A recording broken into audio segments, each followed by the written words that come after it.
Del Santo Evangelio según San Mateo. Gloria a ti, Señor. En aquel tiempo Jesús dijo a los apóstoles: no piensen que he venido a traer la paz a la tierra. No he venido a traer la paz, sino la guerra. He venido a enfrentar al hijo con su padre, a la hija con su madre, a la nuera con su suegra, y los enemigos de cada cual serán los de su propia familia. El que ama a su padre o a su madre más que a mí, no es digno de mí. El que ama a su hijo o a su hija más que a mí, no es digno de mí. Y el que no toma su cruz y me sigue, no es digno de mí. El que salve su vida la perderá, y el que pierda su vida por mí la salvará.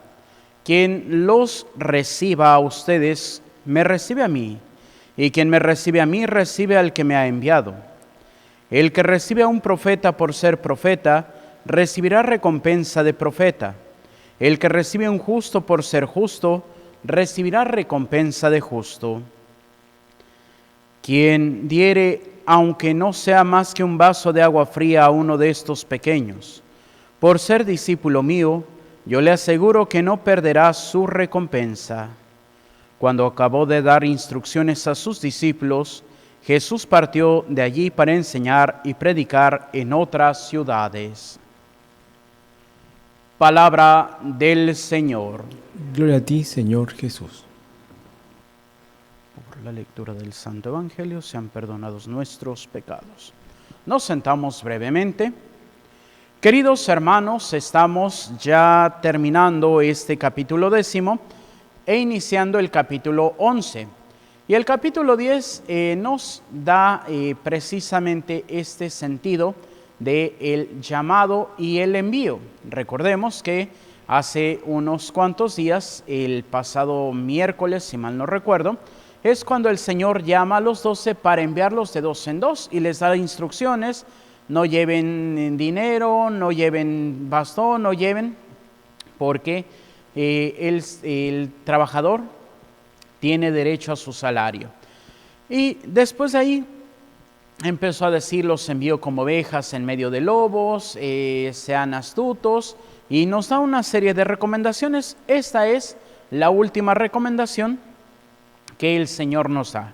Y nos pareciera que es contradictorio. ¿Cómo que el Señor no ha venido a traer la paz, sino la guerra? Si Él mismo se llama el príncipe de la paz.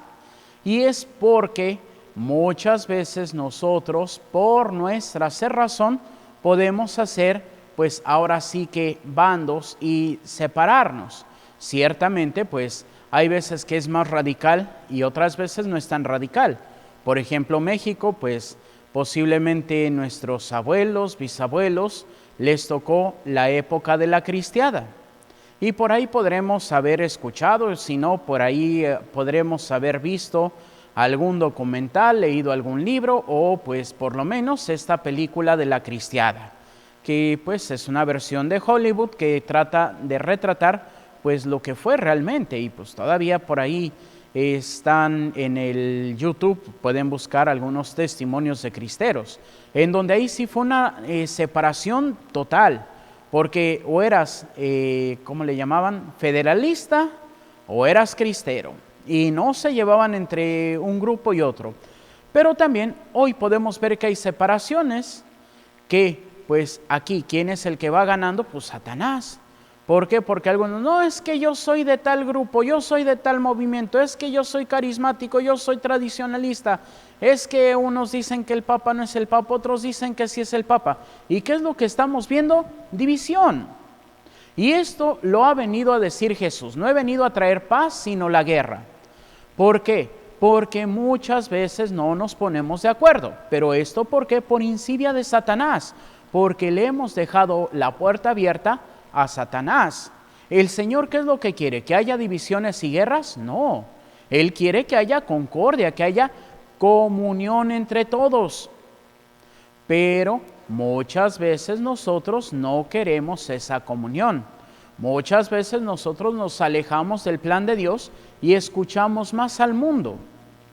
Y es ahí en donde, pues ahorita como que la pelea más fuerte y también un poquito desde el Papa, que dice algunos términos que pues podremos decirle así como que al Papa, pues sí, el Papa es latinoamericano, es jesuita, tiene una formación y un poquito como los jesuitas latinoamericanos, tendida un poco hacia la teología de la liberación. Entonces, pues, ¿cuál es la postura de ellos? Pues es que no hay que ser tan cerrados, no hay que ser tan rigoristas. Pero hay otros que son más pegados a una formación más aristotélico-tomista, en donde todo tiene que ser, no, es que para agradar a Dios tenemos que actuar de esta manera. Pero ¿qué es lo que tenemos que hacer? Ahora sí, pues ni tanto que queme al santo, ni tanto que no lo alumbre. No ser totalmente liberales, pero tampoco ser totalmente cerrados.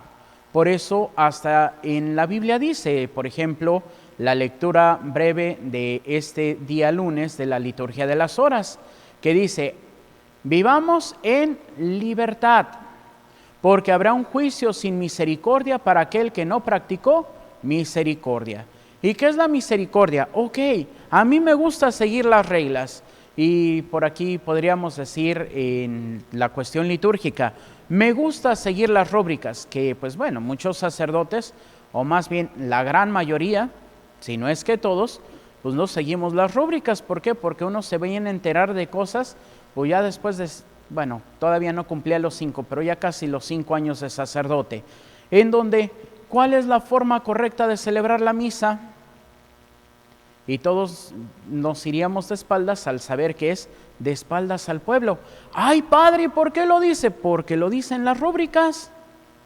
¿Y por qué nadie lo hace? Pues bueno, porque ahora sí que nos quedamos con el hecho y no nos fuimos a lo que dice las rúbricas. Entonces, ahí podemos descubrir, bueno, ¿y entonces es inválida la misa porque no la celebramos como dicen las rúbricas? No. Podemos decir que es tan válida la misa que cuántas veces no se ha manifestado en esta misa, en este novus ordo o este rito ordinario, cuántas veces no se ha manifestado el Señor. Y lo podemos ver, pues bueno, de aquí de Montemaría, pues la hostia sangrante del Padre Rayito allá por el año 2006, 22 de octubre. Pero también podemos ver, y nada más busquen milagros eucarísticos y pues una misa en Francia, en donde en el momento de la consagración la hostia celebra de la patena y está flotando. ¿Y eso por qué es? Porque es la presencia de Dios. Pero muchas veces no vemos lo que Dios quiere. Nos quedamos solamente con un punto de vista. Y eso ya es a nivel grande, pero a nivel pequeño. En los mismos grupos que hay en las parroquias. No es que yo soy de tal grupo y fuchi aquel grupo. No es que yo soy de tal grupo y aquel grupo no me interesa. Entonces hacemos grupitos que se llama sectorizar. Pero podemos descubrir qué es lo que nos dice San Pablo. Dice, Cristo es todo en todos. Así que, ¿para qué separarnos? ¿Para qué buscar esa división?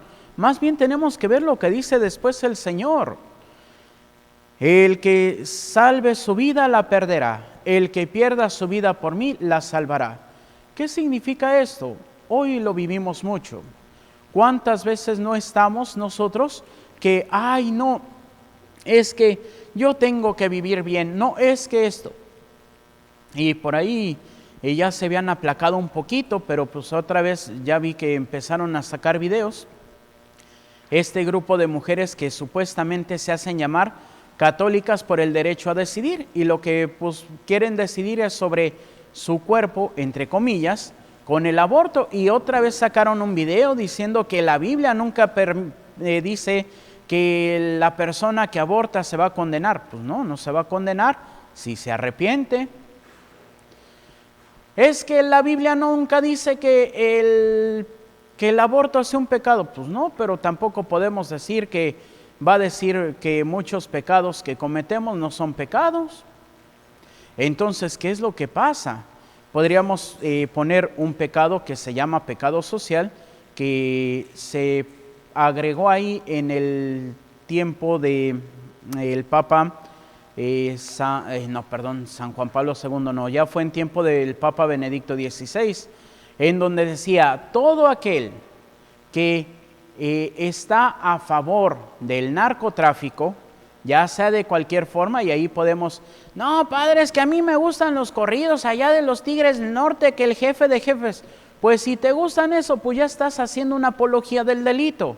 Entonces te tendrías que confesar por estar a favor del narcotráfico, según lo que dice el Papa Benedicto XVI. ¿Y qué es lo que pasa? Pues es que escuchar una musiquita no es pecado.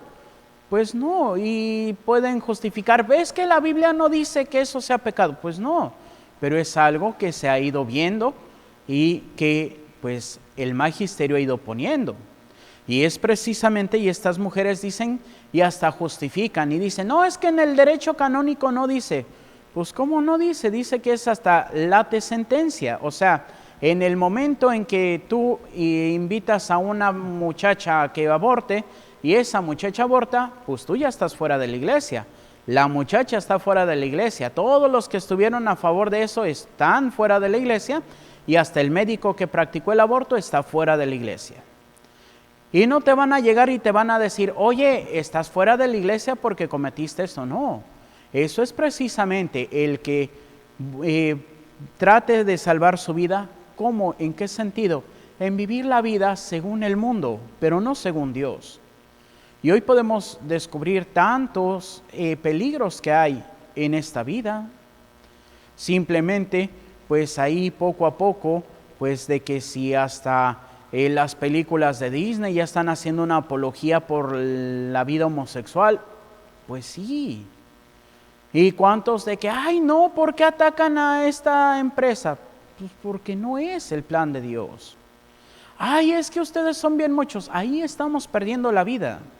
Cuando nosotros somos las víctimas por querer buscar el plan de Dios. Y dígase de la homosexualidad, del aborto y de tantas cosas.